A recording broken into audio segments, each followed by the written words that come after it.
over the past, I don't know, month or more, I think, certainly in the month, the process has stepped up. But I mean, it's been ongoing. That the tribal council itself and the communities that we represent have been hearing about some, I guess, some negative opinions and comments, and some positive, but just a lot of, I guess, a flurry of activity in the media about what's going on in the Grassy River. So we tried to stay out of it as long as possible and let the proponent handle it, but after receiving some emails, I thought that perhaps it's time that we entered the fray, so to speak. So because many people didn't know that First Nations were involved in this project, just like many of the other hydroelectric projects in the area. So I did send an email out, and I guess that's when the media caught wind of that one too, that two of our communities, the Matachewan and Matagami First Nation, were involved with the Grassy River project, and that the tribal council was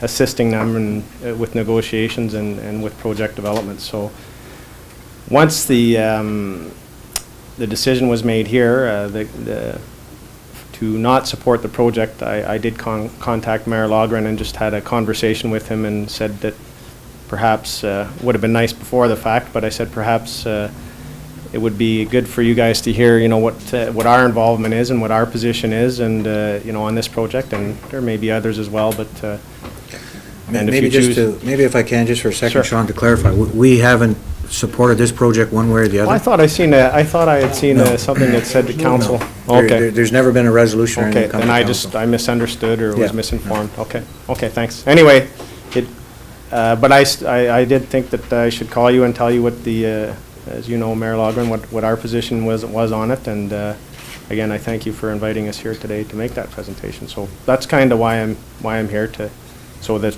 you can, I guess, be more informed, and I'm glad that a decision has been made. So I'll get into it, and it's a very it's a brief presentation. That wasn't how it looked earlier. So. No, I know.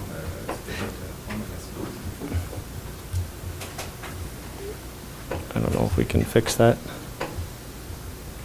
It's only a couple pages of PowerPoint anyways. I would have preferred to do just a presentation, but I thought, and I do apologize for not getting something to you guys sooner as well.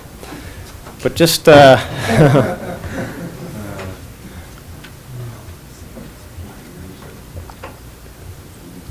See, we're ahead of schedule tonight, we're okay.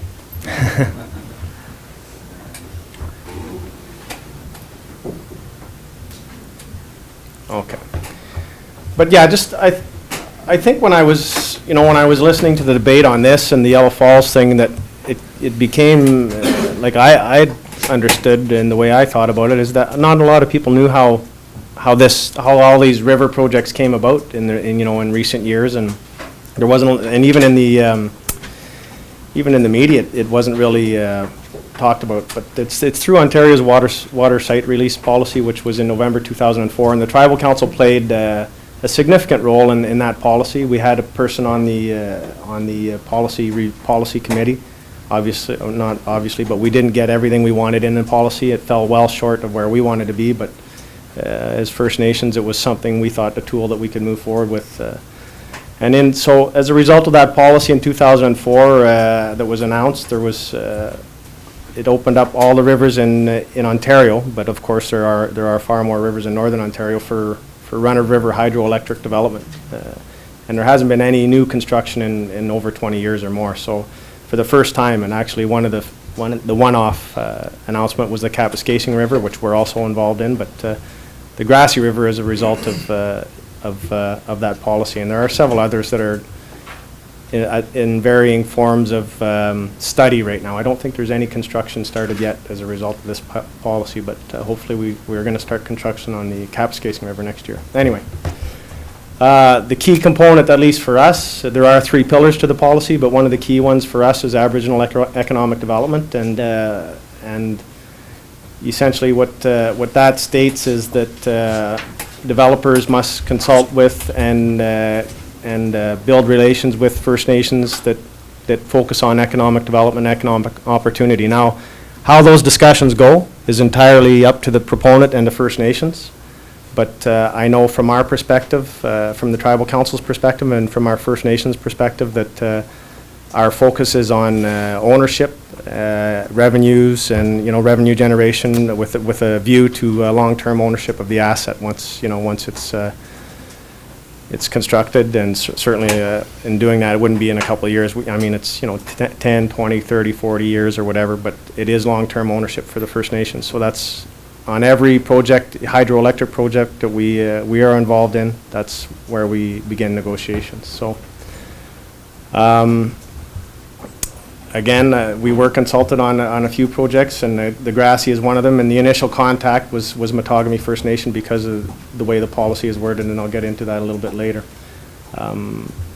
I talked a little bit already about our philosophy when we're negotiating partnerships, and it is a negotiation, very much so. I mean, we're still involved in negotiations with Woods Power on this one. We did complete negotiations on the other one with on the Kapuskasing River. And we're talking about a couple other sites as well, but it is a negotiation. And again, without the key principles that we're coming, you know, where we're coming from in terms of ownership and some kind of revenue stream, if those aren't part of the partnership or the joint venture or the business deal, there is no project in our view. That's the way we've approached everything. So. If that's not there, definitely, but at this point in time, we aren't aware that that's not possible. And of course, the environment is another concern that, you know, we're trying to balance in this. And most of you might know, but run-of-river projects, run-of-river hydroelectric development is the cleanest, greenest energy generation that's out there. There's nothing cleaner. So, and that's a scientific fact, and so that's one thing that we're taking into consideration in moving forward. The next slide. The Grassy River project specifically is, again, this is right out of the policy basically. It says that if the site is within the tertiary watershed of a First Nation, then that First Nation will have what they call a potentially affected local Aboriginal community, PALAC. So Matagami was contacted initially by the proponent as being within that tertiary watershed. It's within their traditional territory as well, and I think as a result of it being kind of, there's territorial overlap. Matachwan First Nation is adjacent to this tertiary watershed, and Matachwan and Matagami share a lot of traditional territory. So they did contact the leadership from that community and asked them to be involved as well, as a courtesy.